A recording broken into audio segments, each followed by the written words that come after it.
Naruto Shippuden শেষে Boruto অ্যানিমেতে আমরা একের পর এক কাপল দেখতে পাই। নারুতো, সাসকে, সাই, শিকামারু সবারই মোটামুটি একটা হ্যাপি এন্ডিং হলেও আমাদের কপি নিনজা স্টিল সিঙ্গেল। সে এখনো বিয়ে করেনি, কিন্তু কেন? অনেকে বলবে ভাই মাইট গায়ের মতো একটা সুন্দরী গার্লফ্রেন্ড আর জিরায়ের লেখা মেকআউট ট্যাকটিস থাকলে আর কি লাগে। কিন্তু এর আসল উত্তরটা অনেক বেশি ইমোশনাল, যেটা তোমরা অনেকেই জানো না। Everyone you're talking about has already been killed.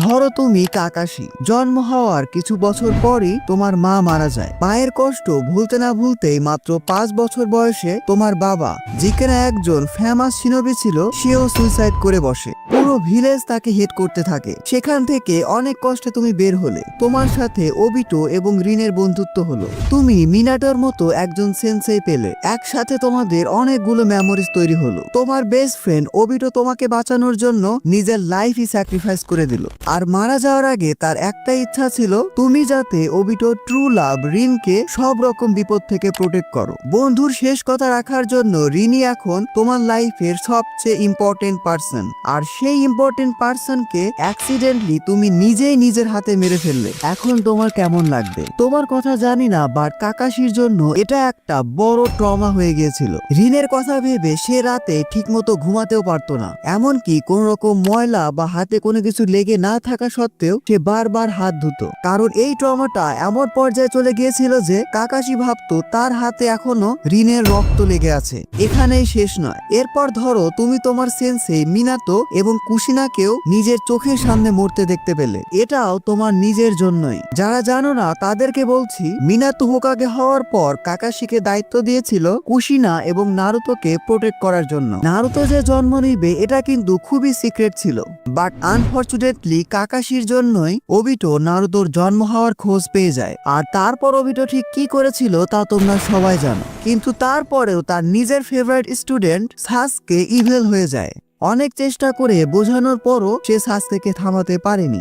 এছাড়াও ইতাচির উচিহা ম্যাসিকারের জন্য কাকাশি নিজেকেই দায়ী করে, কারণ কাকাশি ইতাচিকে শিখিয়েছিল যে কোনো কিছুর থেকে নিজের মিশনই আগে। যাই হোক, বাকি কাহিনী বাদই রাখলাম। জাস্ট এটুকুই যথেষ্ট এটা বোঝার জন্য যে কাকাশি আসলে কতটা হার্ট ব্রোকেন শিনোবি ছিল। নারুতো অ্যানিমিতে এই একটা শিনোবিকে যত দেখি তত অবাক হই। এই শিনোবির সব রকম অধিকার ছিল ইভেল বা ভিলেন হয়ে যাওয়ার, কিন্তু তারপরেও সে সব সময় হাসি মুখে কোনোহাকে প্রোটেক্ট করে গেছে। নিজের সব কষ্ট লুকিয়ে রেখে কিভাবে সামনে এগিয়ে যেতে হয় এটা কাকাশির থেকে শেখা উচিত। এতক্ষণ এগুলো কেন ব্যাখ্যা করলাম জানো? কাকাশির বিয়ে না করার প্রথম কারণ বলার জন্য। Number 1, heart breaking memories.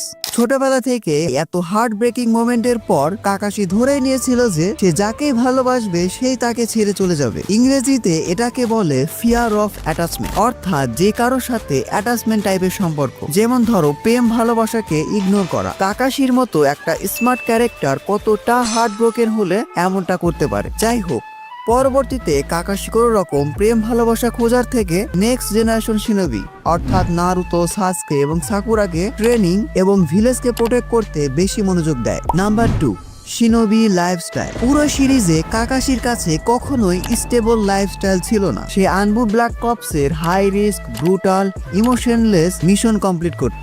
Most importantly Kakashi Anbu black কপসের ক্যাপ্টেন ছিল। এসব বাদ দিলেও টিম 7কে ট্রেনিং, কোনোহাকে প্রোটেক্ট, হোকাগের দেওয়া বিভিন্ন মিশন কমপ্লিট করা, এগুলো তো আছেই। ভিলেজের অনেক ইম্পর্টেন্ট কাজের দায়িত্ব কাকাশিকে দেওয়া হতো। প্রথমত কাকাশি ছিল সবচেয়ে বিশ্বস্ত এবং দ্বিতীয়ত কাকাশি অনেক স্মার্ট এবং পাওয়ারফুল শিনোবি ছিল।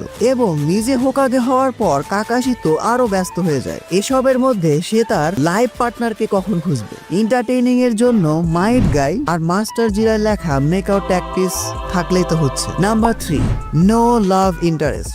একটু খেয়াল করলে দেখবে কাকাশির সাথে আমরা কারোরই লাভ ইন্টারেস্ট বা কোন রকম কেমিস্ট্রি দেখতে পাইনি। নারুতো এপিসোড 191-এ আমরা হানারের সাথে কাকাশির কিছুটা কেমিস্ট্রি দেখতে পেয়েছিলাম, বাট সে একজন স্পাই ছিল। আর মোস্ট ইম্পর্টেন্টলি এটা একটা ফিলার এপিসোড ছিল। এছাড়াও ফিথ মিজুকাগে মেই টেরুমি কাকাশির সাথে ওপেনলি ফ্লার্ট করেছিল, আর শিজুনের সাথেও তার কিছু একটা হয়তো হতে পারত।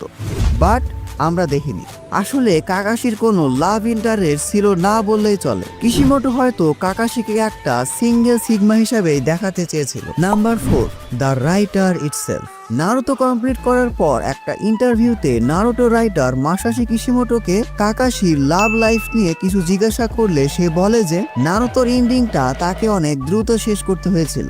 সময়ের অভাবে শেষের দিকে অনেকগুলো ক্যারেক্টারের লাভ ইন্টারেস্ট নিয়ে কাজই করা হয়নি। এছাড়াও কাকাশির লাভ ইন্টারেস্ট সেটআপ তার ক্যারেক্টারের সাথে একটু ডিফারেন্ট ছিল ম্যানেজ করা। সো মেইনলি এই কারণে কাকাশি বিয়ে করেনি, কারণ রাইটার কাকাশিকে বিয়ে করায়নি। আশা করি তোমরা তোমাদের উত্তর খুব ভালোভাবে পেয়ে গেছো।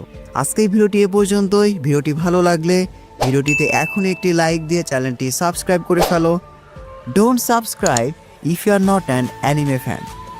See you in next video.